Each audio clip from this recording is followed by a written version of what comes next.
soir, mes chères spectatrices, mes chers spectateurs, quelle joie de vous voir aussi nombreuses, aussi nombreux. Et il faut dire que c'est un événement majeur que nous célébrons ce soir, car il s'agit des 15 ans de Lost Film, porté à bout de bras et de main de maître par Marc Lee. Et je veux un tonnerre d'applaudissements.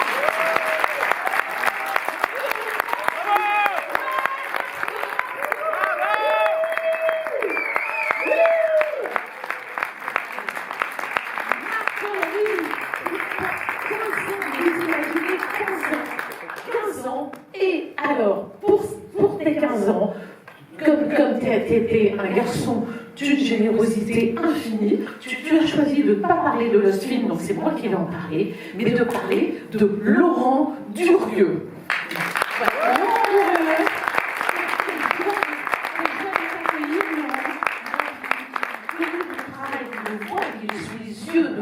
Des dizaines d'années, je suis tellement heureuse de t'accueillir. Et Michael, que je ne connais pas, Laurent. C'est Laurent, d'accord, ok. De Laurent. De Laurent. Et ben, c'est confusant. Voilà, et ben de Laurent, magnifique, bienvenue les deux Laurent. Alors, Marco, moi je suis très émue. En fait, je t'ai connu, tu travaillais dans une autre société de distribution et on a sorti ensemble Planète Interdite. Alors, qu'est-ce que c'est? Comme il y a la garde rapprochée de Marc qui est là, vous devez vous souvenir de l'énitroyage de Roby le robot. On avait un Roby le robot géant de plus de 2 mètres. Il y en a 2 comme ça dans le monde. Évidemment, Marc, avec ses talents de dénicheur, de défricheur, nous en a électroyé un, la butte Montmartre, ça a été tout un bis, et tu as créé un événement. Non, je commence par notre rencontre. Okay. Après, tu as monté Lost Film, et tout est dit, évidemment, tout est dit dans le nom Lost Film. Alors, Lost Film, qu'est-ce que c'est un Lost Film? C'est évidemment un film qui a été perdu, oublié, mais qui a été perdu à un moment donné de l'histoire. Il y a beaucoup de films qui ont eu un succès dingue et qui sont tombés aux oubliettes, donc ils n'ont jamais été connus. Et tu as maintenu cette ligne éditoriale c'est vraiment une histoire du cinéma que tu nous as racontée depuis 15 ans. Alors, je pense à des grandes sorties. La Rumeur, c'était magnifique. Seconds, très récemment, The Wicker Man, évidemment. Et voilà, qui absolument, c'est The Wicker Man. Magnifique affiche de Laurent, magnifique. Et évidemment, je pense aussi à Ragtime, etc.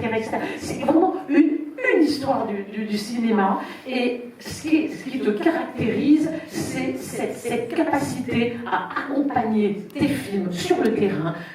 Il y a un film à présenter, Marco y va. Il faut prendre un grand train, un petit train, un tortillard qui traverse une montagne, et après 12 heures de voyage, arriver pour parler devant 3 spectateurs, il n'y a pas de souci, Marc y va. Et avec le même enthousiasme, et la même fois, et après tu reviens épuisé, tu me dis, ah mais ils étaient pas nombreux, mais c'était tellement content, quel bel échange et tout. Et écoute, tu es alors tu as plusieurs de tes consoeurs et confrères, hein, n'est-ce pas Lucie, n'est-ce pas Manu, n'est-ce pas Jean-Fabrice, plusieurs, tes camarades sont là pour venir fêter cette... Je suis en très bonne compagnie. Pardon? Je suis en très bonne compagnie. Et pour venir fêter cet événement, tu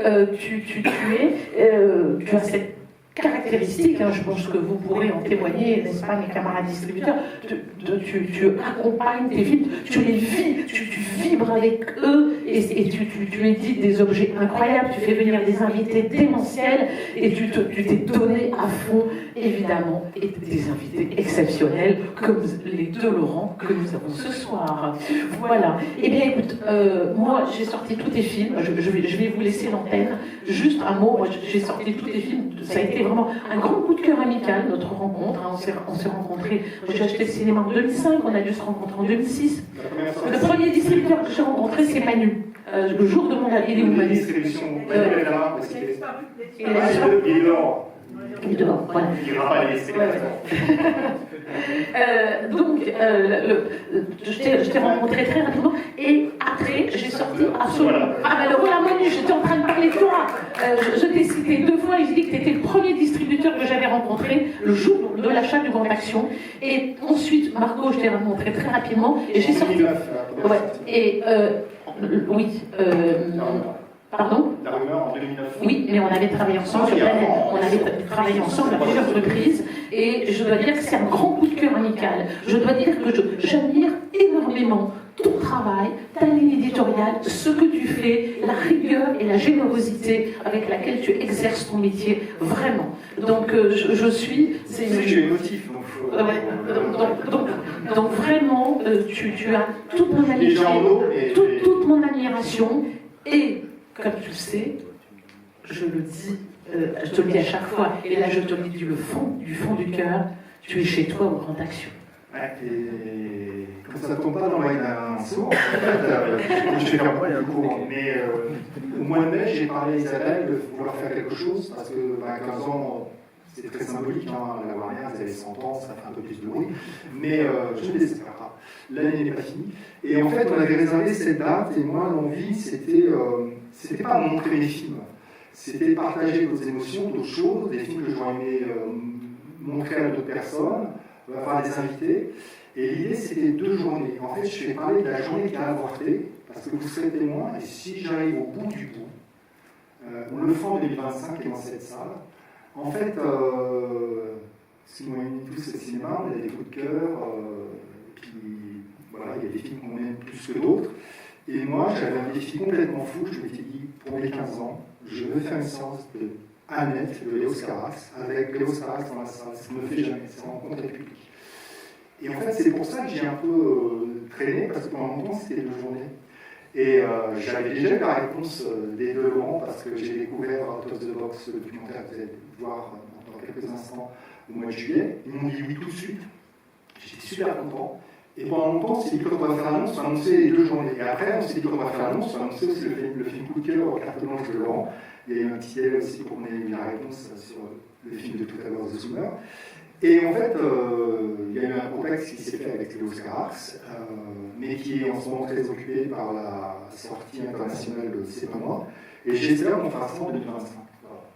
Parce que moi, c'est un film qui m'a fait vibrer plus, je sais pas, on en parlera avec Laurent, de ce qui fait vibrer comme film. Mais voilà, que je voyais vous remontrer dans des conditions très particulières. Et en fait, c'est un film qui a été vérifié ici. Voilà, Léo, c'est vraiment quelqu'un qui est attaché à la salle. Je ne le connais pas du tout, c'est quelqu'un de très refermé. Mais en fait, moi, ce que je voulais, c'était partager des émotions. Et en fait, depuis 15 ans, depuis 2009, j'ai plein de faits qui se posent sur mon berceau. C'est une société très artisanale. C'est moi, ma maman, mon épouse, qui sont partenaires, actionnaires. Olivier, qui est dans la salle aussi. C'est pas Muriel. Voilà, qui ont mis un peu d'argent depuis le début. Et après, j'ai rencontré plein de gens. Et il y a des choses qui sont inimaginables. Et par exemple, pour moi, cette journée est inimaginable. Parce que quand je me suis lancé dans la sortie de The Wickerman, j'ai travaillé, il y a plein de gens qui m'ont accompagné. J'ai toujours eu un attaché de presse, il va peut-être débrouiller ici. Il est là, Stéphane? Et non, je crois qu'il n'est pas encore arrivé. Mais en fait, voilà, il y a 2 personnes qui manquent. C'est mon attaché de presse qui est là depuis le début et ma maman qui est la gérante, qui est de plus en plus âgée. On a 15 ans, donc elle a plus 15 ans aussi. Et sans elle, je ne pourrais rien faire parce que elle, c'est les finances. Et les finances, c'est important voilà, pour les projets. Et c'est vrai que je n'ai pas vu le film, je vais le retrouver. Et donc, c'était inimaginable. C'est que quand j'ai réfléchi à la sortie de Wickerman, le graphiste, l'ami qui travaillait avec moi, qui faisait des bonnes annonces, il m'a dit, mais Marc, il faut que tu demandes à la banderole. Je ne le connais pas, moi, je n'ai jamais regardé, vous êtes fous. Mais si, ce film mérite, il y a des fans et tout, il faut que la sortie elle soit plus forte que d'habitude et tout. Et il y a un jeune homme qui est là, qui s'appelle Michael Lelouch, qui m'a mis en relation avec Laurent. On ne se connaît pas, c'est la 3e fois que je le vois. La première fois, c'était pas en Zoom, comme on dit. C'est pas Zoom, c'était quoi? Laurent? Non, je ne sais pas, je crois qu'on s'était vu à la galerie. Ah non, pardon, non, ça fait 4 fois. La première fois où on s'est vu, c'est quand Laurent a fait son exposition. Et c'est là où il a dédicacé son livre Mirage. C'est le mien qui est en train de circuler. Et celui-là, il est épuisé. Et tout à l'heure, vous pourrez avoir la dernière version, pour ceux qui ne l'ont pas vu, pour l'acheter, pour la faire dédicacer comme moi, j'ai pu le faire avec Laurent. Et à partir de là, j'ai établi un contact. Il a vu Zoé Carmin, il m'a dit oui, et j'y croyais pas, et j'ai jamais cru en fait. Et là, il me redit oui, et ben voilà, moi je suis super content parce qu'en fait, moi je sais déjà ce que vous allez vivre. C'est le film que vous allez voir et la personne que vous allez rencontrer. Et mon métier de distributeur, c'est ça, c'est partager les choses, les émotions, parce que quand on est distributeur, on est assez fou pour sortir un film, on pense que c'est le plus beau du monde et que tout le monde doit le voir. Mais voilà, ça marche pas, il faut se bagarrer et il y a des rendez-vous manqués. Mais par contre, aujourd'hui, vous allez, je pense, passer. Moi, je suis super content de ce là parce que vous avez passé un super moment avec Laurent. Et Laurent Frappa, le réalisateur, je ne le connais pas non plus. Mais quand j'ai vu son film, j'ai l'impression de voir pas du tout un documentaire. C'est ce que j'ai dit par mail. J'ai l'impression de voir un film de suspense. J'en dis pas plus. Vous verrez pourquoi. Et il faut que je te laisse parler quand même. Voilà. Tu m'avais dit que tu faisais moins long. Bonsoir, moi, je vais faire beaucoup plus court, mais je vais d'abord passer la parole à Laurent Frappa, parce que c'est son œuvre en fait. Ouais, et c'est pour ça que je voulais qu'il soit là aussi, surtout. Moi, je préfère qu'on en parle après. Ça, c'est mieux. On démarre tout de suite par le film, et puis après on en parle. C'est pratique. Alors, Moi, je préférais qu'on en parle maintenant. Non, moi je voulais te remercier de m'avoir invité et puis surtout de m'avoir fait travailler sur cette magnifique affiche de Wickerman. Ça a fait plaisir d'être ici invité. Et puis c'est une grande chance pour moi de pouvoir qu'on puisse montrer le beau film de Laurent. Parce que, comme vous le savez, c'est compliqué de trouver des distributeurs. Voilà, il passe en ce moment sur une chaîne cryptée belge, donc le Canal Plus belge. Donc là, ça y est, il est à la télévision. Donc ça, c'était la bonne nouvelle de cet été. Et donc, voilà, vous allez voir un film qui est assez rare. Beaucoup de gens, je pense que beaucoup de gens vous envient, parce que surtout du côté de l'outre-Atlantique. Chaque fois que je fais de la publicité pour ce livre, ils me disent nous, quand est-ce qu'on peut le voir? Et j'ai envie de dire, il y a Paris Film, mais c'est compliqué. Et donc voilà, donc je suis très excité d'avoir votre réaction et puis de pouvoir discuter avec Laurent et puis de vous présenter évidemment le livre, le signer, je le ferai avec grand plaisir. Pour ceux qui ont des affiches, je serai là aussi pour les signer. Je crois que Jacques, ton frère, a amené. Jacques a amené des affiches aussi à mettre en vente. Il y a quelques affiches du film que vous allez voir. Alors moi j'ai une option sur le silence des animaux. Ah ben j'en ai quelques-unes, j'en ai pris 3-4, donc il faudra peut-être se dépêcher. Et voilà, donc là, il y a une quinzaine de prix, si vous avez envie de vous faire plaisir, c'est ce soir. Voilà. En fait, ce qu'on n'a pas dit, mais beaucoup de ça, voilà, vous allez, dans ce film du Nord 25, vous allez suivre Laurent dans son univers, avec l'autre Laurent qui le filme au plus près, et il est en train de réfléchir, de créer l'affiche du silence des animaux. Si vous ne l'avez jamais vu, la nouvelle affiche, voilà, vous allez vous faire porter. Vous allez être comme Clarice Sterling, vous allez avancer dans une enquête, et c'est ce que je trouve super beau. En plus, dans la salle, j'ai 2 copains, collègues, distributeurs. Moi, ça m'intéressait aussi peut-être de le distribuer, mais je pense que voilà, plus de gens l'auront vu, plus il y aura d'envie, et peut-être que ça va finir par sortir en salle. Enfin, j'en suis persuadé. Moi, j'ai sorti 3 documentaires et un portrait sur un chef opérateur américain. Pareil, c'était un film très, très intime et autoproduit avec cette même force et énergie. Merci du fond du cœur d'être là. Merci à vous et surtout le petit déroulé. Donc après, on va discuter librement. Moi, je n'ai pas fait de tour magistral ou proposer préparer plus que ça. Il faudra qu'on échange, qu'on réagisse autour du film. Et surtout, quand c'est un anniversaire, on ira boire un coup, grignoter.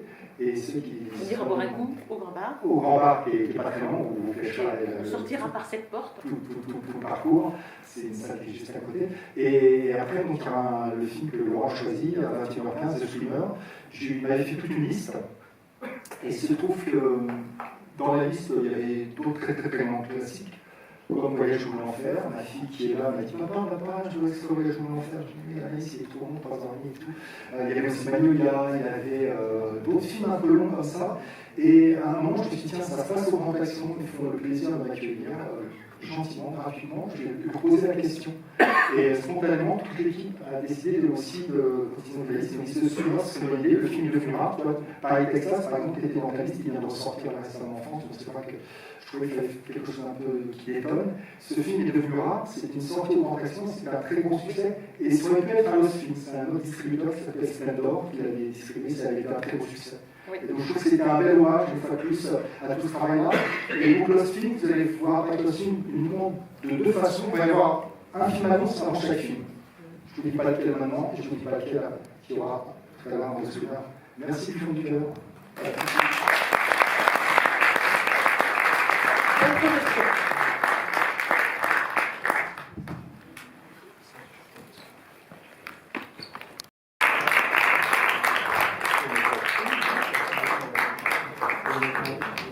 Et normalement, il y a quelqu'un dans le public qui a mon exemplaire dédicacé, qui a déjà 3 ans, qui est obsolète, mais auquel je tiens beaucoup. Voilà, ne me le volez pas. On trouvera à la maison.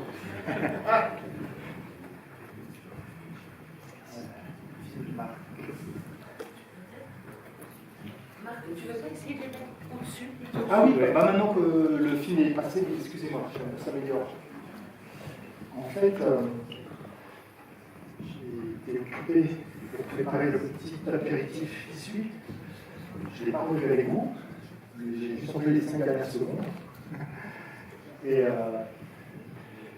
en fait, je pense aussi à mes camarades dans la salle qui sont distributeurs, parce que les sociétés indépendantes qui s'appellent Condor, Film, des distributions, les Acacias comme moi aussi, font beaucoup de. Ouais, c'est un peu bizarre. Ils font beaucoup le classique, le reprise. Et c'est vrai que moi, j'ai appris sur le tas, mon métier de distributeur, je fais tout seul. Mais il y a plusieurs moments et phases d'excitation. Pour moi, c'est le moment où j'ai choisi mon film. Et le truc qui me met en joie, c'est le moment où, pour la première fois, j'ai découvert la vision de quelqu'un d'autre qui va me proposer une affiche ou un film annonce. Parce qu'on projette beaucoup d'attentes. Et les dernières paroles que tu dis, en fait, on se rend compte que créer une affiche, mais c'est pareil pour n'importe quelle œuvre d'art, c'est des multiples, des infinis, de possibles. Et on peut continuer à l'infini sur des couleurs, des typos, des choses. Un montage de film, c'est pareil. Et moi, je me reprojette sur ce moment où c'était le confinement, parce qu'en fait, le film The Wickerman, c'est un contrat que moi j'ai fait avec Studio Canal, qui détient les droits du film. Et quand Laurent a travaillé sur le film, sur cette affiche-là, c'est évidemment que ça se dit dans un planning, on en parlera peut-être tout à l'heure, de plein d'autres projets. Et je me suis dit, mais qu'est-ce que je vais recevoir? C'est quoi ce projet? Et on a toujours des attentes. Et en fait, au bout d'un moment, c'est vrai que c'est des discussions entre ce qu'on espère et puis ce qui est le plus juste. Et au bout d'un moment, cette affiche qui est juste là, le The Wickerman. Si vous ne connaissez pas le film, voilà, vous projetez des choses, et moi je me rappellerai une chose très qui définit peut-être un petit peu Laurent, son humilité et aussi sa façon d'approcher les choses, c'est qu'il m'a dit un truc, il s'est senti désemparé, tellement il y avait déjà eu de visuels, de choses autour, et qu'il fallait trouver la bonne idée, la bonne chose.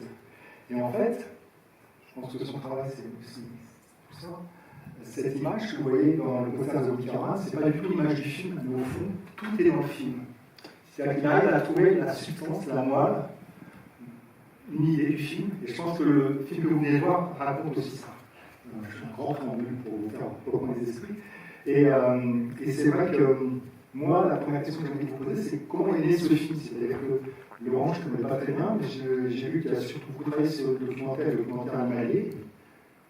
Pour Lenman, pour le belge, je ne sais pas si c'est sauvage ou pas sauvage, mais tu as été au plus près aussi de ton sujet. Mais comment est né le projet en fait? Comment vous connaissiez avant? Non, pas du tout. Moi, je suis très grand. Alors, j'aime les animaux, j'aime le dessin, mais j'aime aussi beaucoup le cinéma.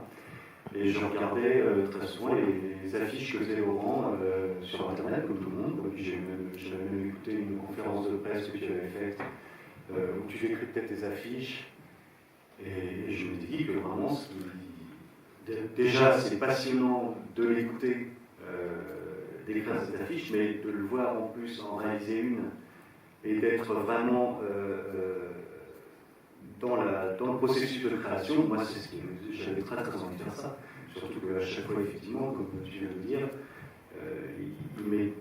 il y a tellement de petits éléments que tu vas mettre dans tes affiches que tout ça est passionnant. Et quand il fait son affiche, tout est passionnant à expliquer, tous les petits ingrédients qu'il met pour que ça stimule.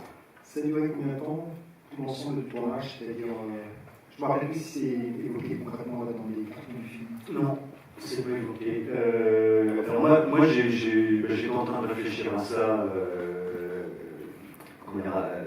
éventuellement de rencontrer Laurent. J'ai appelé, on s'est vu 3 jours après, j'ai été voir à Bruxelles. Et puis j'ai attendu quelques mois qu'il ait une affiche d'un film suffisamment mainstream pour que. Tu as attendu un peu comme dans le cinéma ou Voilà, c'est ça, oui. Parce que c'est vrai que tu devais faire Les Chaussons Rouges, des films comme ça. Je me suis dit, moi, Les Chaussons Rouges, j'adore ce film, mais il n'y a pas beaucoup de gens qui connaissent. Et quand il m'a dit qu'il allait faire Le Silence des Agneaux, on est arrivé. C'était juste avant le confinement. Et on a. Presque en même temps que The Weekend. Oui, pas très longtemps après. Et puis d'ailleurs, je fais juste une petite parenthèse, c'est que moi je ne connaissais pas la nouvelle édition du livre. Moi j'ai laissé celle de 2021. Donc je ne sais pas si vous vous rappelez, au tout début du documentaire, il y a une scène de dédicace. On est dans une exposition de galerie, donc c'est la galerie Étienne Guillet qui est juste là.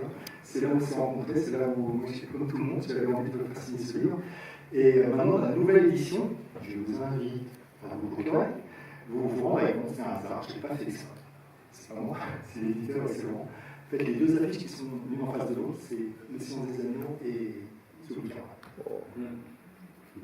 Voilà. Et je peux juste compléter comme ça, je fais mon auto-promo aussi. Je pas d'auto-promo là. Mais en fait, avec Michael, le 4 et le 5 octobre, on va faire le même événement pour fêter la sortie de ce mastodonte qui est là. Oui. Qui est encore un plus gros livre. Je ne sais pas s'il est là, ton éditeur. Non, l'éditeur. On s'est parlé, et avant de préparer cette journée-là, il était à La Rochelle et. Voilà, on a apporté le livre, alors vous nettoyez bien les mains avant de le prendre, mais pour vous montrer, je pense que ça sera vraiment un événement sympa. Et mon vrai anniversaire, parce qu'on a dit que c'était 15 aujourd'hui, mais le film, parce que le film est né en 2009. Moi, je suis né le 19 septembre. On s'est voulu faire un cadeau. Alors là, il n'est pas entier parce que normalement il y a un fourreau aussi, mais il avait un problème d'impression, je ne sais pas très bien.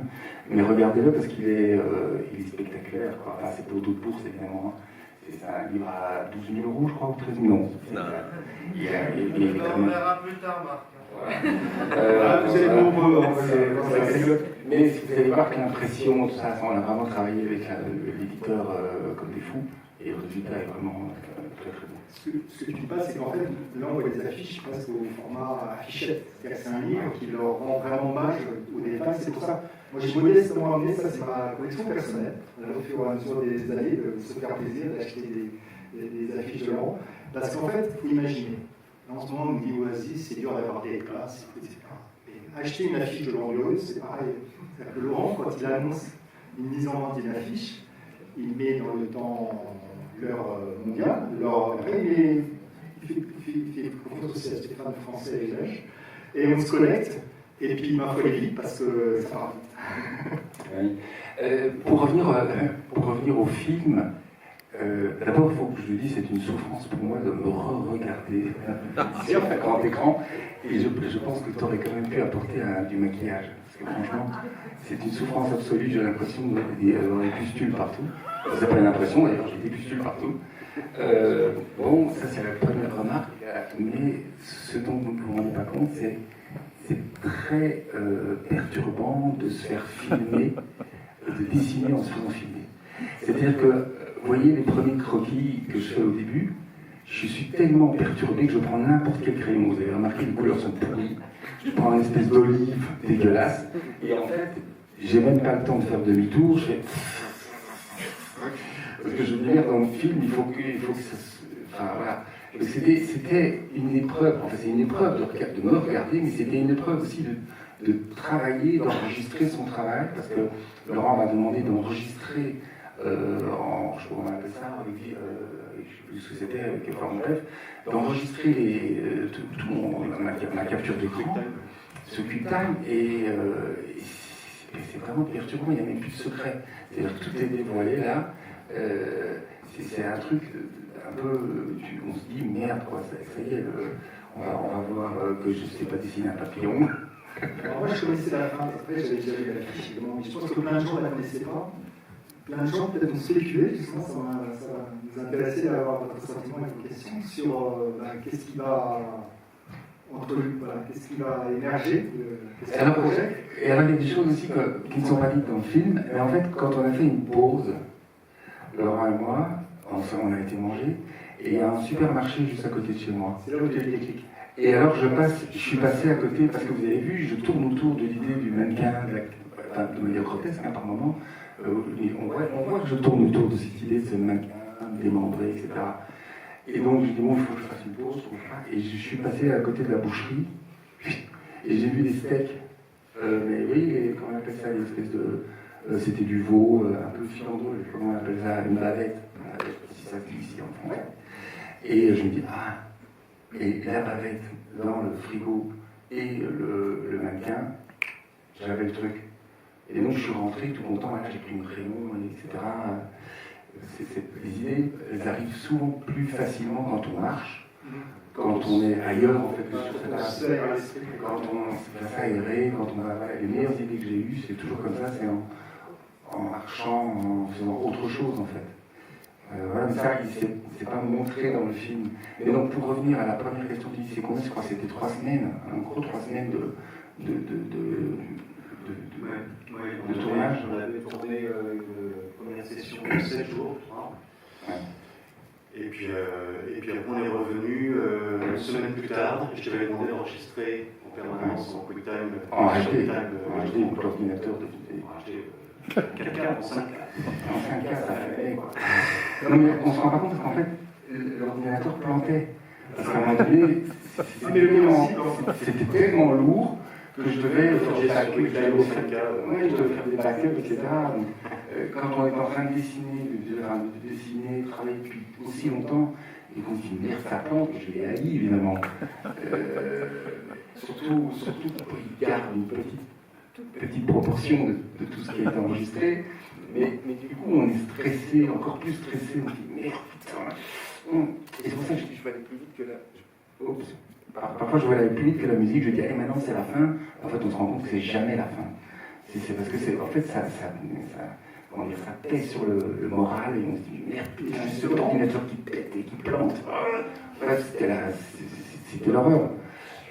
Donc on est vraiment très. D'ailleurs, j'ai toujours dit, il y a 2 moments extraordinaires dans la création d'une affiche pour moi. C'est quand on trouve l'idée sur le croquis et quand c'est fini. Et entre les deux, on se fait chier. Voilà, ça. Vraiment. Tu sais, en fait, on se fait chier avec soi-même. C'est-à-dire que je pense que tu es au bout de quelque chose. Et après, en fait, pour tout à l'heure, je parlais aussi. Je ne suis pas d'accord avec toi sur les costumes, parce qu'en fait, tu as un réalisateur aussi qui fait des belles images, qui va isoler des choses, travailler des plans, et des fonds, des premiers plans avec les images.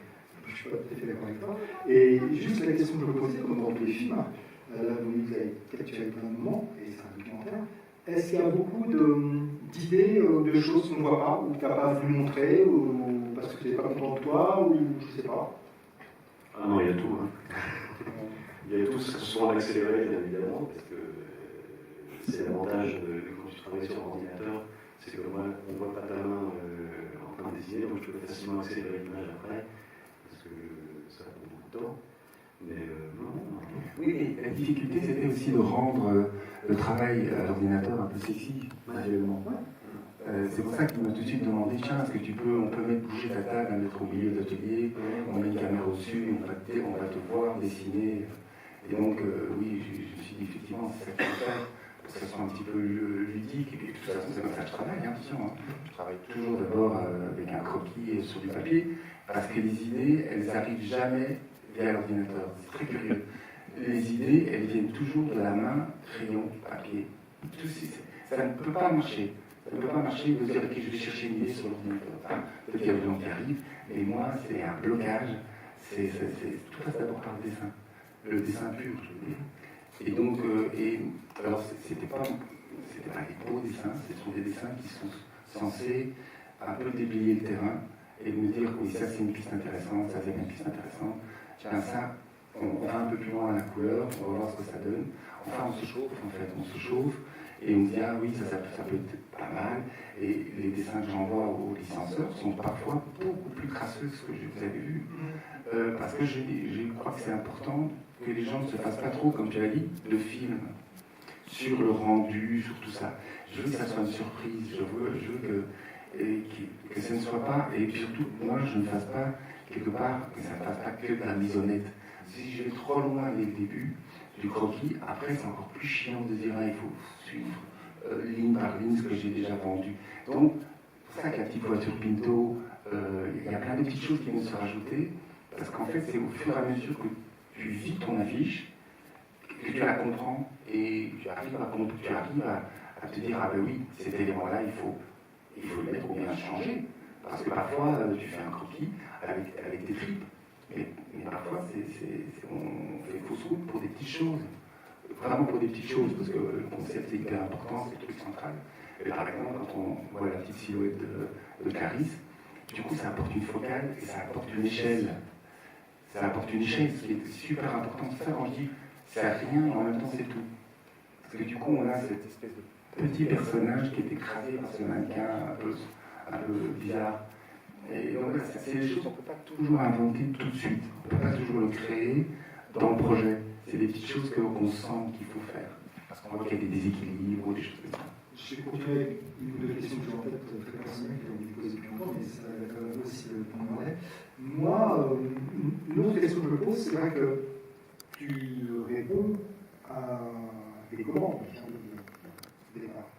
C'est-à-dire, il y a une envie, c'est-à-dire que moi je me rappelle quand on a dialogué ensemble, etc., ce que j'ai essayé de choisir de toi et de mon travail, c'est que tu peux faire n'importe quelle affiche ou n'importe quel film, il faut que ça te plaise, c'est-à-dire que c'est du temps, il faut que ça te motive, mais à la fin, quand tu penses avoir, toi, trouvé le bon bout, être arrivé d'une chose, est-ce que tu le montres à quelqu'un proche, avec qui tu as confiance, j'imagine Jacques, mais peut-être aussi ta famille, ton épouse ou tes enfants, ou est-ce que tu vas d'abord vers le client? Non, je vais certainement pas montrer ça à mes enfants. Non, je sais pas, je dis ça.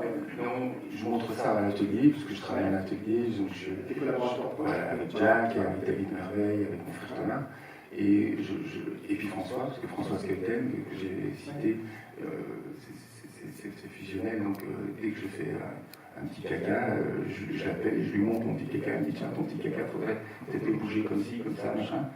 Mais il me donne des directions, et je préfère vraiment avoir affaire à des gens qui ont l'habitude de l'image, parce que je ne veux surtout pas aller demander de l'avis à des gens qui n'ont pas l'habitude de l'image. Ce serait le début de la fin, quoi. Et en fait, on fait fausse route. Parce qu'en fait, ils posent toujours les mauvaises questions, les gens qui n'ont pas l'habitude. Donc ça, je ne veux pas. Donc c'est ça que je fais confiance aux gens qui savent décrypter une image. Voilà. Je ne sais pas, moi j'ai un peu envie d'avoir votre sentiment, pas si vous avez des questions ou pas. Je veux rajouter un élément. Le tout premier commentaire qu'on a fait ce soir, c'est Philippe Guillemetti qui m'a dit c'est pas des ciseaux de couturière que tu as décidé. Bien fait, parce qu'en fait ça c'est pareil, c'est il fallait que je tombe sur Guillemetti qui collectionne les ciseaux de couturière. Mais c'est toujours même, parce que moi j'ai aussi j'étais accessoiriste et assistant réalisateur, donc c'est vrai qu'on essaie toujours de faire au mieux, de faire des reconstitutions, puis il y a des fois en fait, il y a un objet, il y a quelque chose qui marche, même si c'est pas la bonne période, la bonne époque, ou ça correspond pas au personnage. Moi j'ai un réalisateur qui m'a fait servir du café dans une théière orientale. Enfin, il a trouvé bien. Ouais, ça marche. Je ne sais pas si vous avez des questions. Alexandre. Dans les plans où on voit Laurent au centre avec en arrière-plan la charpente et deux affiches à chaque fois différentes qui sont floutées. Est-ce que c'est pour des raisons de droit? Est-ce qu'il y a une raison pour laquelle elles sont floutées? Non. C'est assez frustrant en fait de ne pas les voir en clair. Ouais. Mais en fait, c'est que à l'origine, il n'y a pas d'affiche sur ce plan. Oui, on s'en doute. Voilà, on s'en doute évidemment. Et que du coup, j'ai respecté la profondeur de champ qu'il y a et que je préférais en fait flouter légèrement ces affiches plutôt que d'avoir trop net. Je pense que ça marche moins. Mais ça marche moins bien. c'est crédible parce que je prends des affiches à la poutre. Hein. Donc Oui, oui. là, en l'occurrence, je ne les ai pas pendues parce que là, on n'allait pas mettre des épingles sur des sérigraphies, j'y tiens trop. Mais dans mon atelier, il y avait des grandes affiches qui pendaient aux poutres. Donc, De toute façon, c'est ce qu'on a fait quand tu détailles chaque affiche et quand tu parles de chaque affiche. Ah oui, on l'avait entendu face à toi pour que tu en parles. Vous disiez tout à l'heure que vous commenciez toujours un projet au crayon. Est-ce que, à l'inverse, il y a des affiches pour lesquelles vous n'avez pas du tout utilisé l'informatique? non. Pourquoi? Parce que c'est marrant, il y a quelqu'un qui m'a posé une question hier qui m'a dit tiens, est-ce que tu ne changerais pas de style? J'ai dit, putain, on met une vie à trouver son style d'écriture. Et donc les gens ne se rendent pas compte, mais c'est des recherches, c'est des souffrances pour trouver son écriture. Donc maintenant que je tiens un truc plus ou moins valable, je me dis bon ben, et que les gens me reconnaissent grâce à cette technique, à ces griffes, à ces points, à ces trames. Mais maintenant je réfléchis, donc avant j'ai fait d'autres affiches mais pas pour le cinéma, mais des affiches à l'acrylique ou des choses comme ça. Et en fait j'ai réalisé que j'étais quelqu'un du trait. En fait j'étais plus graphiste que peintre ou illustrateur. Et donc je me suis vraiment retrouvé là-dedans. Et c'est un piège aussi, hein, évidemment. L'ordinateur est un piège parce que la petite aiguille, là, ce truc débile, là, c'est infernal. En fait, on ne se rend pas compte, mais je sais pas comment toujours je travaille sur ce machin. Et donc c'est un piège parce qu'on va zoomer, on va zoomer. C'est le piège de l'ordinateur, évidemment. Mais c'est ce que les gens aiment aussi beaucoup dans mon travail, c'est qu'ils aiment le détail, ils aiment l'ensemble. On peut regarder ça comme l'ensemble, quelque chose de très fort et de très visible. Et puis après, rentrer dans la matière, voilà. Et ça, tu peux vraiment l'avoir avec l'ordinateur, quoi. Parce que tu travailles avec des traits qui sont très très fins, etc. Mais j'adorerais trouver une autre écriture. D'ailleurs, je suis en train de travailler sur un autre projet, un livre de Blake et Mortimer au crayon. Mais du coup, je suis un peu inquiet parce que je me dis, mais est-ce que les gens vont me suivre sur le crayon? Et puis j'ai François Skeuten qui me dit, mais c'est comme McCartney, quand il fait un morceau, il veut essayer de faire un truc à la Stevie Wonder, les gens se disent, putain, c'est du vrai McCartney. Et donc, du coup, il m'a rassuré, je me suis dit, mais t'as raison. En fait, moi, je vois pas ça comme ça parce que j'ai l'impression que les gens aiment mon travail pour mes griffes. Et en fait, c'est plus complexe que ça. Ils aiment une idée, ils aiment un climat, ils aiment des couleurs, ils aiment une sensibilité. Mais ça, moi, tant qu'on me le dit pas, je peux pas le savoir, en fait. Tu vois? Donc... J'avais une autre petite question. Est-ce qu'il y a des films que vous adorez et que vous rêvez qu'un jour on vous demande de faire une affiche? Et si vous pouvez nous en dire un ou deux? Déjà de Swimmer, hein. Déjà de Swimmer, ça si je pouvais faire de Swimmer, ce serait extraordinaire. Non, en fait, tu vas le faire, tu sais pourquoi? Parce qu'avant de commencer un projet, il faut que tu revoies le film. Tu vas le revoir ce soir. Alors j'ai revu le film, je vais revoir le film sur grand écran, ça c'est génial. Et j'ai revu le film dernièrement aussi parce qu'on m'a dit, tiens, il faudra que tu le présentes. Je dis, merde, il faut que je le revoie. Et c'est très marrant parce que il y a des films comme ça qu'on voit à 20 ans et on se dit, tiens, c'est un beau film. Et puis on les voit à 53 et on se dit, c'est un putain de chef-d'œuvre. Parce qu'ils résonnent différemment. Et on comprend les choses qu'on n'a pas compris à 20. C'est normal, il y a des choses qu'on ne peut pas comprendre à 20 ans. Et donc de Swimmer fait partie. Maintenant, il est rentré dans mon top 5, c'est sûr. Parce qu'on en a parlé avec Michael Lelouch, qui est un grand fan de ce film-là, mais il y a d'autres grands fans. Monsieur qui collectionne des ciseaux de couturière.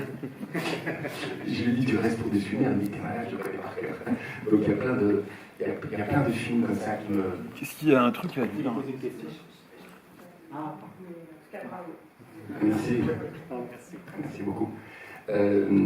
Donc il y a plein, moi j'aimerais bien faire travailler sur Fanny Alexandre, par exemple, c'est un film que j'adore. C'est un film que j'adore et c'est une imagerie que j'adore. Voilà, parce que je suis fan d'un dessinateur suédois qui s'appelle Carl Larsson. Et donc je me dis, c'est quelqu'un qui m'a énormément influencé. J'aurais pu parler de Carl Larsson, bien sûr. On ne pouvait pas faire un film de 18 heures. Hein. Donc les influences, il y en a tellement et tellement. Mais je me suis dit, tiens, si je devais faire un film, j'adorerais faire Fanny Alexandre et mettre quelque chose de Carl Larsson là-dedans. Il était dans ta liste de films à montrer ce soir. Ouais, il était dans la liste. Voilà. Mais il y a tellement de films, j'adore tous les films noirs. J'aimerais bien faire Sunset Boulevard, il y a plein de chefs-d'œuvre en fait. Beaucoup de piscines. Surtout des chefs-d'œuvre. Beaucoup de piscines quand même. Il y a beaucoup de piscines, alors ça c'est terrible parce que là c'est autre chose, je rentre pour rentrer dans la cuisine interne. Mais parce que dès que je fais un ciel bleu et une piscine, ça se prend. donc quand on propose. C'est pas Paul McCartney, hein, tu sais. Oui, il y a des choses qui marchent mieux que d'autres. Et à chaque fois on me dit, tiens, ce film-là, il y a une piscine. Donc voilà, donc c'est vrai que le mépris, la piscine, le graduate, qu'est-ce que j'ai fait encore avec les piscines, des ciels bleus. Oui, c'est ça. Le graduate, c'est le graduate. Boogie Night, voilà, Boogie Night, il y a une énorme bite, mais bon, ça c'est. Mais ça se vend, et alors je dois faire attention à ça parce que du coup ça devient un peu une recette et je ne veux surtout pas tomber dans une recette quoi. Non mais. Mais dans Sunset Boulevard aussi. Bah oui. Oui, Bah oui, piscine. c'est vrai. Oui, avec un cadavre, pas dans la piscine, il y a aussi un cadavre, vraiment. Mais non, il y a tellement de films. Il y en a tellement que je ne pourrais pas les Et je suis un peu perdu. Les toutes dernières créations, c'est quoi? Les toutes dernières créations, je sais qu'est-ce que j'ai fait dernièrement. La conversation. Oui. Ça, c'est un des toutes dernières que j'adore. C'est une toute dernière que j'adore. Dune aussi, oui, c'est vrai, il y a Dune. J'ai travaillé sur le coffret Dune. Et par exemple, celle-ci, on va la voir en tirage aussi ou pas? Ou ça va rester un objet. Non. D'accord. Un tirage qui est presque. Oui, j'ai oublié de le dire parce que, par exemple, moi j'ai recroisé Laurent pour une exposition à Saint-Maur au printemps dernier. C'est la première fois que je vois autant d'affiches exposées. Et il y a des fois, en fait, vous pouvez avoir de Laurent Durieux chez vous sans le savoir, parce que c'est aussi des créations pour un visuel d'un retirage CD ou vinyle. Pendant longtemps, moi j'avais mon Conan le Barbare à la maison, et j'avais un grand enfant. Et c'est vrai qu'on voit tout à fait les détails, en fait. Et c'est impressionnant. Je dis ça parce que j'ai un ami qui est très fan du film et qui rêve de le ressortir aussi un jour, avec les distributeurs. Conan. Ouais. Tu reviendras. J'ai fait l'affiche déjà, donc ça c'est. Voilà. Mais donc, les toutes dernières, ah oui, et Totoro, j'ai travaillé sur Miyazaki. Oui. Mais, pardon, je suis tout, mais il y a tellement de choses. Quel autre de la main, je crois, je sais plus. Ouais, j'ai une petite question, parce que j'ai intercepté le micro. La pochette de disque de Ascenseur pour l'échafaud avec Jeanne Moreau est la seule où on reconnaît très clairement l'actrice en l'occurrence. Est-ce qu'il y avait des conditions de droit particulières qui ont fait que vous avez pu la représenter de manière très claire? Alors c'est un projet vraiment, ça c'est vraiment le caillou dans la godasse. Parce que honnêtement avec Jack, je pense que c'est même Jack qui a eu l'idée, il a vu mon image, il a dit pour le vinyle, ça va être génial cette histoire, mais franchement l'idée est dingue. Et puis au moment où, après 3 semaines de travail quand même, ça s'appelle Nathan, et je dis voilà, est-ce que vous pouvez m'envoyer tout le texte parce qu'on est en train de valider. J'ai pas la licence, donc je me suis fâché vraiment comme jamais. Bon, j'ai perdu le client en ligne. Mais je lui ai dit, mais comment c'est possible, c'est un manque de respect, et si je ne vous avais pas appelé, vous ne m'auriez pas dit, etc., etc. Et donc on a sorti cette image comme ça, et puis, mais avant de sortir comme ça, j'ai appelé, je ne sais plus qui c'était. Est-ce que c'était Pathé, est-ce que c'était je ne sais plus qui, est-ce que c'était Gaumont? C'est Gaumont lui-même. Voilà, c'est Gaumont. Et j'ai eu la patronne, une femme charmante, j'ai oublié le prénom, mais quelqu'un va peut-être me le dire, mais c'est une des patronnes. Et je lui dis voilà, je vous envoie l'image et je voudrais la faire faire une affiche. Et elle m'a dit ah mais oui, effectivement. D'abord elle m'a un peu pris de haut. Et puis quand elle a reçu le JPEG en live, elle a fait ah oui c'est bien, ah oui d'accord. Écoutez Laurent, faites là l'image, je ne vais pas vous ennuyer. Et c'est vrai qu'à la base, on aurait besoin des esthètes de Jacques Moreau, mais en gros, il m'a dit on ne va pas vous emmerder avec ça. Mais j'avais même appelé Blue Note, et surtout j'étais en contact avec la fille de Limal, qui m'avait fait une réponse, j'espère qu'elle n'a pas de nom. Les amis de la fille de Limal, qui est dans sa salle, alors ça restera entre moi. Et j'ai eu une réponse, mais une des plus lunaires que j'ai jamais reçue, c'est non, on n'a pas envie que ça soit qu'on fasse pas la différence entre la photo officielle et le vinyle, qu'on confonde les deux. Donc voilà, ça veut dire que voilà, il n'est pas l'image qu'il veut, quoi. Voilà. Moi j'avais une petite question pour Laurent Farbat, et parce qu'on ne pas poser de questions. Donc non mais d'abord déjà une remarque sur le film lui-même, que je trouve très beau. Donc, tu le découvres aujourd'hui? Je l'avais vu sur un ordinateur il y a un petit moment. Mais déjà, je trouve qu'il y a une très belle adéquation entre le sujet et la façon dont il est filmé. Et pour aller dans le sens de ce que remarquait Laurent, le grain de peau, voir le moindre détail, mais c'est exactement le sujet. C'est-à-dire qu'on s'approche, on a un regard entomologiste, et on vient regarder la moindre aspérité, le moindre petit trait, et on regarde un peu ton visage qui est filmé en très gros plan, exactement comme on filme l'écran. Donc il y a vraiment une très jolie adéquation, je trouve, là-dedans. Et au-delà de ça, par contre, je ne sais même pas si c'est un désir conscient ou pas, mais le fait que l'image est désaturée à certains niveaux, chaque fois qu'on voit Laurent, il n'est pas rose comme il est là, mais il est souvent gris, et par contre le reste est coloré.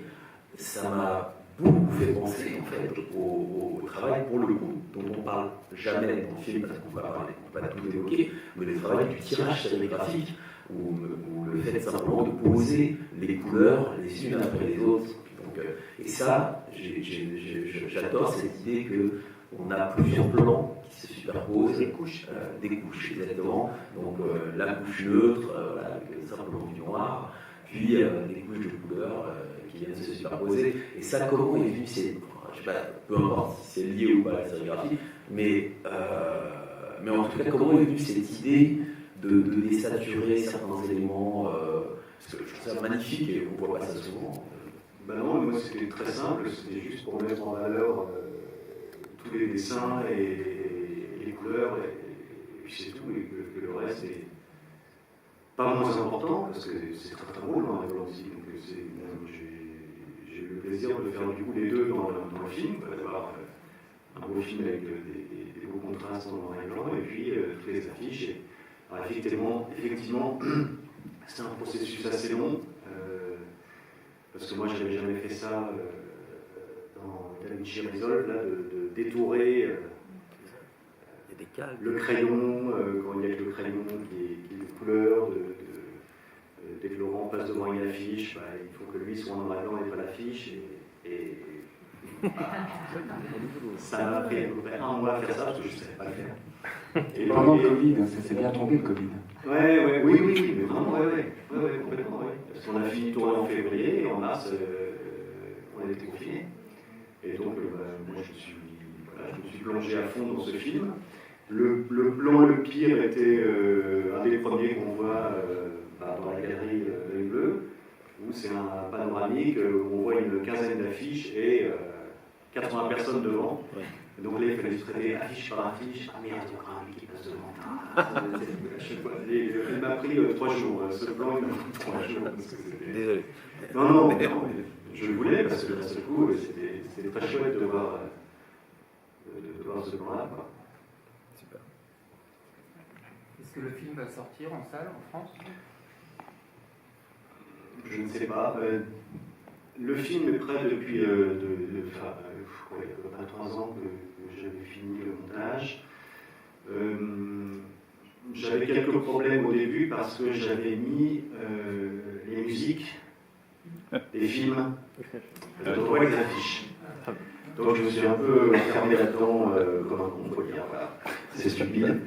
Et je me suis dit, mais comment je peux me sortir de ça? Parce que c'est. Alors, soit effectivement, on peut faire appel à un compositeur qui va faire des covers, ou alors, comme j'avais besoin quand même souvent de musique orchestrale, bah, il y a des banques de musique qui existent, qui sont faites pour ça. Et donc, en tapant quelques mots-clés, etc., j'ai retrouvé vraiment des gens qui font comme Psychose, comme sur Dans la mer. Et donc, voilà, j'ai réussi à trouver tous ces morceaux, et ça date de, je sais plus, mars, je sais pas quoi, où j'ai vraiment changé de musique pour ne plus avoir les soucis de droit. J'avais un autre souci aussi, mais auquel j'ai parlé là, c'est que j'utilisais aussi des petits bouts de dialogue des films sur les affiches, qui est très très beau, mais on les oublie.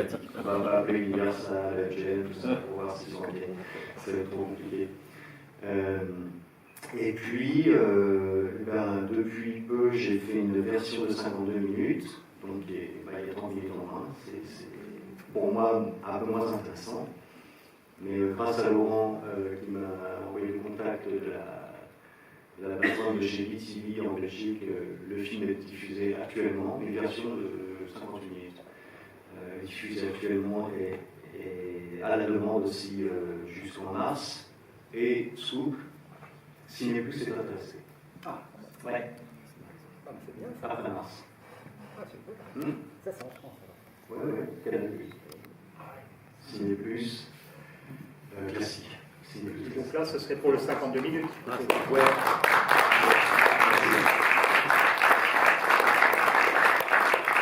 Les sorties ouais, moi j'adorerais. Est-ce qu'on peut avoir juste un petit mot sur le compositeur? Parce que moi je suis pas la vie. Alors il y a Alain Le Temps, oui, qui a fait plusieurs morceaux du film. Et il y a également beaucoup de musique de plateforme aussi que j'ai prise, parce que moi quand je travaille en montage, il me faut la musique d'abord, donc j'ai un mal fou à mettre de la musique après, et il me faut cette énergie d'un morceau qui va m'emmener, qui peut d'un seul coup me faire dévier encore de la séquence que j'avais prévue. Je me suis dit tiens, ça va faire 1 minute. Et puis on se laisse emporter parfois par la musique, il y a de la matière en plus, et on voit que ça marche, etc. Et donc il faut souvent des morceaux de musique existants, et j'en ai trouvé plein sur ces plateformes de musique qui m'ont bien plu, quoi. Qui marchent très bien. Mais pardon, je trouvais que c'était intéressant l'usage du son que vous avez utilisé au moment où Laurent l'usage du son qui est justement intéressant quand tu dessines et tout ça, je trouve que c'est très bien par rapport justement à la musique. Bon, elle est pas parcimonieuse avec votre souci, mais je trouve que c'est très bien d'entendre le son du crayon. Ah oui, tout à fait. Avec Assure, pris dans une frénésie des fois, enfin, je trouve ça super. Oui, le premier dessin, effectivement, c'est ça. On a effectivement que le son du crayon sur le papier. Mais petit à petit, comme je voulais qu'on rentre dans une espèce de suspense dont tu parlais tout à l'heure, effectivement, c'est à la recherche de l'idée, quoi. Donc, une espèce de musique avec des violons qui font comme si tu te grattais la tête. C'est pas du tout crispant, ça. Et du coup, quand il arrive, effectivement, à la fin, en moitié de film, à trouver la dernière version de son dessin, là, je pense qu'il fallait vraiment l'appuyer en musique, parce qu'on voit l'énergie que tu y mets aussi. Et un truc un peu qui ressemble un peu à Psychose d'ailleurs, et je trouvais ça chouette d'avoir après, c'est ah, voilà, et il dit bah voilà, ça y est, j'avais l'idée là au fond de moi, mais j'arrivais pas à la boucher. Mais il y a un intérêt aussi avec la musique au kilomètre, c'est que bon, utiliser les bandes originales, c'est juste impossible, parce que c'est ce qui coûte le plus cher au monde, c'est la musique, hein, c'est ce qui fait que tout un tas d'émissions de télé peuvent pas ça. Ça a commencé par cinéma ou des trucs comme ça. Ouais. Mais ce qu'il y a, c'est qu'il y a la précision de la photo, du film, hein, on voit tous les pores de la peau, etc., le grain du crayon, hein, et on a une musique qui est aussi très précise. Si ça avait été la musique de Psychose, les cordes de Bernard Herrmann, je ne sais pas ce qu'il en reste aujourd'hui, mais c'est qu'on n'a pas du tout le même grain de son, on a un grain complètement cassé, complètement mou, alors que là, on a une musique qui est tranchante. Parce que c'est des enregistrements contemporains, et en plus, c'est des choses qui sont faites, c'est des montages de cordes, en fait, c'est tout un système. Ouais. Mais on a une musique qui est exactement, qui ressemble à l'image. Et ça, c'est très bien. Je pense que c'est mieux que d'avoir utilisé finalement. C'est parce qu'on les reconnaît quand même. Alors il y a quand même des trucs, parce que c'est vrai que quand je montre la fiche Bambi, Laurent, il devait prendre le son du film, tu sais. Et en fait, normalement, on est tous en train de rêve, quoi, parce qu'on voit le hibou, avec la musique et tout. Il y a quand même des dimensions qui disparaissent, mais grosso merdo, ça marche quand même très très bien, il n'y a aucun souci. Le moment où il y a Psychose, on a vraiment l'impression que c'est Herman quand même. Ouais, c'est vraiment un morceau complètement copié sur Psychose. Non, ça marche très bien. J'avais une question, est-ce que vous avez eu un droit de regard sur ce que fait ou vous avez laissé complètement... Ah non, pas du tout. À partir du moment où tu acceptes d'être filmé, il faut accepter de tout, quoi. Non, t'imagines, je commence à dire alors je voudrais répondre. Ah, c'est le réalisateur en fait. Oui, mais c'est la cuisine aussi interne, il y a peut-être Ouais, des choses. non, c'est quelque chose que tu décides dès le début, tu dis ok, c'est bon, j'y vais, je le fais, et puis après tu ne discutes plus, quoi. Et c'était un vrai bonheur quand, en plein Covid, je reçois un mail de Laurent qui me dit je passe toutes mes nuits avec toi.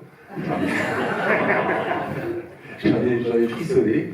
Et puis 3 jours après, il m'envoie un premier montage, quoi. Et ça, c'était un moment mais inoubliable.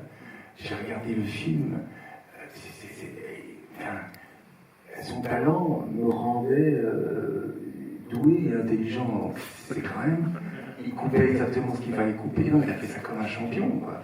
Et donc, j'ai tout de suite eu d'abord, je connaissais un peu son travail de réalisateur animalier, ça m'a amusé quand il m'a dit je suis spécialisé documentaire animalier. C'était un des éléments en plus pour me dire c'est bon, je veux faire un film avec lui. Et en plus, ce que vous ne savez pas, c'est que bien sûr il aime le dessin, mais son père adorait le dessin. Son père, c'était Jean Frappa, c'est la personne qui faisait l'émission Tac au Tac, avec tous les grands de la bande dessinée qui faisaient des battles, etc. Quand il m'a raconté ça, c'était un élément en plus, je me dis, d'une certaine manière, c'est pas qu'il m'a tout payé, mais c'est la suite, quoi. C'est le fils qui, lui, prend les artistes qu'il aime bien et qu'il a envie de mettre en valeur. Je trouvais ça très touchant. Et en plus, on voyait des gens créer en direct. C'est le même principe. C'est le même principe. C'est pas en direct, hein, mais... Non, mais bon... Oui, tout à fait. Oui, j'ai fait une reprise il y a 6 ans, à peu près, de l'émission de Tac au Tac pour Muséum TV. J'ai fait un on peut tout voir sur l'île. qui était pas mal, mais... Tu lui as pas demandé où étaient les dessins. Tu lui as pas demandé où étaient les dessins. Ah oui, où sont les dessins des émissions des années 70. Pour rebondir sur cette histoire justement des droits ou de comment on s'immerge, s'ingère, là en fait c'est le financement, c'était pour... C'est un éditeur aux États-Unis qui a acheté la licence.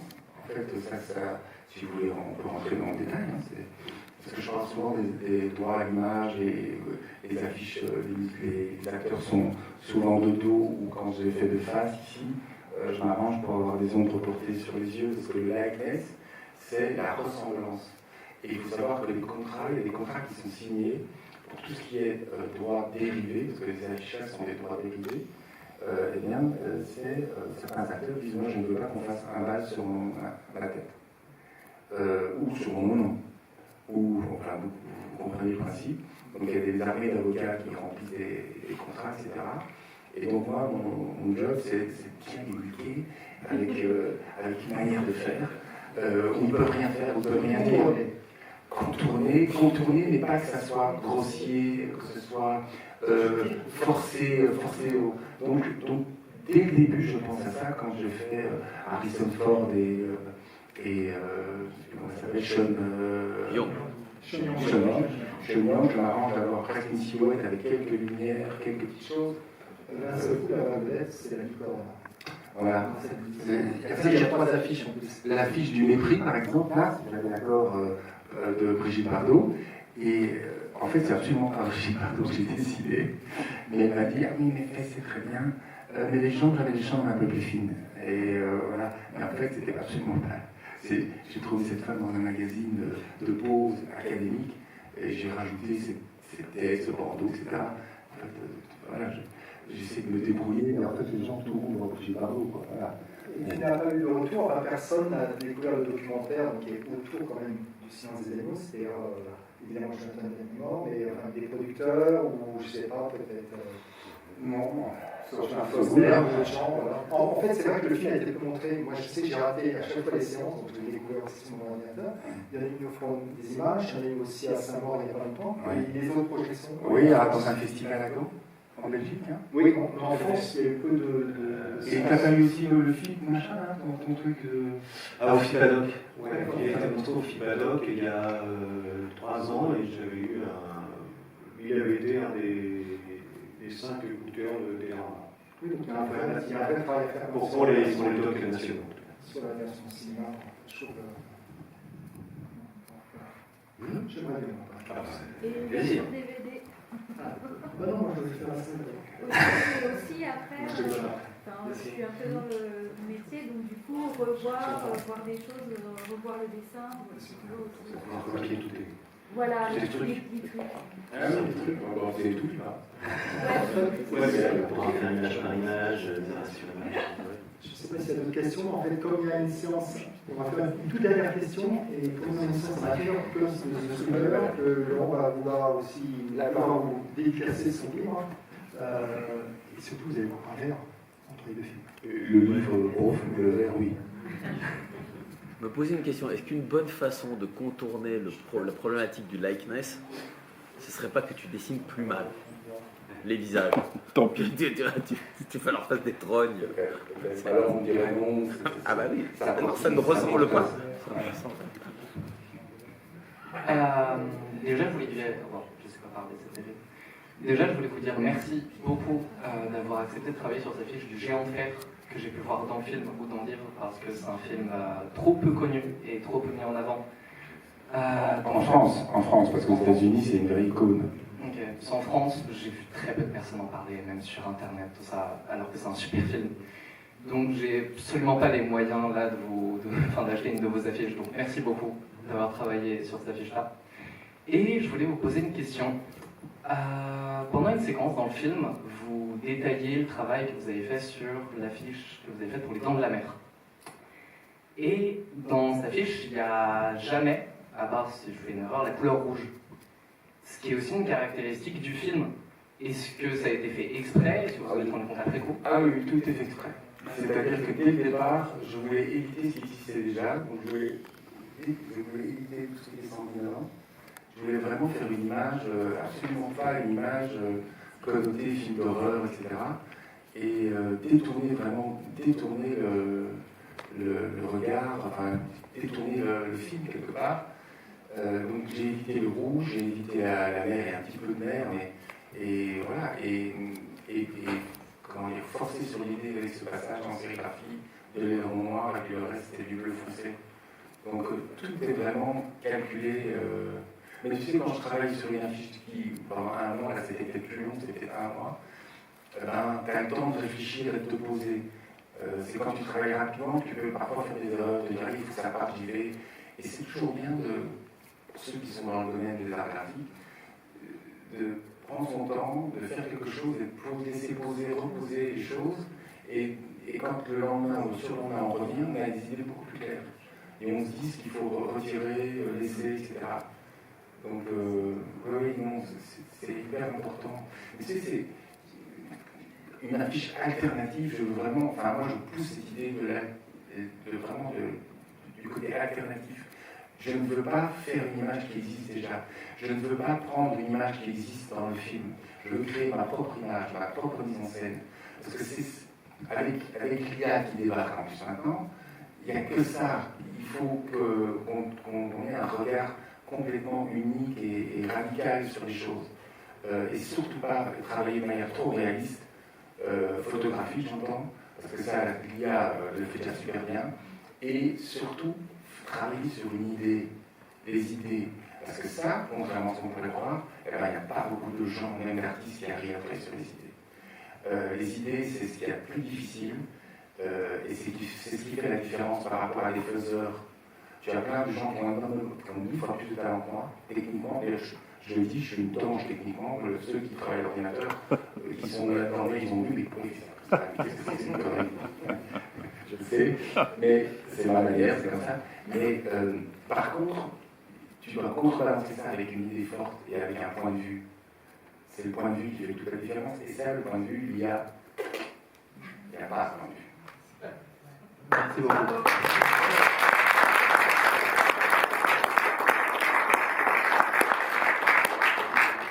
Ce que je vous propose, c'est que ça continue de façon informelle. On va voir un point un petit peu à Moi, Moi, j'ai une dernière question. Dans le film, j'ai vu que vous faites une construction géométrique bien précise. Est-ce que sur quoi vous vous basez La composition, c'est des lignes de dynamique de composition. Ça évite de centrer les images, de faire en sorte que les images sont ennuyeuses. Donc, c'est donner de la dynamisme. C'est des axes simples. Et je pense que beaucoup de gens font comme ça, beaucoup de dessinateurs font comme ça, beaucoup de peintres font comme ça, beaucoup de cinéastes font comme ça. Et quand il y a, je ne sais pas si vous avez vu le film, un des derniers films de Spielberg qui s'appelle Fableman. Vous avez vu? C'est formidable, c'est une finale de Fableman où le jeune Spielberg va voir John Ford. Et John Ford lui dit: qu'est-ce que tu vois sur les tableaux qu'il y a sur les murs? Vous avez vu ça? Et c'est hyper, mais ça n'arrive rien, mais c'est une règle, c'est la base. Quand on met sa ligne d'horizon tout en haut, c'est intéressant, tout en bas, c'est intéressant, au milieu, c'est boring, c'est chiant. Voilà, c'est des règles comme ça de composition, on essaye de faire en sorte que ce soit dynamique. Bon. Merci beaucoup. En fait, excusez-moi. En fait. Allô, pardon. Ce que je vous propose, c'est que les personnes qui sont intéressées pour une vente d'affiches, de livres ou dédicacés à un objet qu'ils ont, restent dans la salle. Et si vous voulez déjà vous diriger pour boire un verre, et puis de toute façon, ça va se prolonger aussi tous ensemble. Vous suivez Isabelle qui est là. Vous me suivrez? Voilà.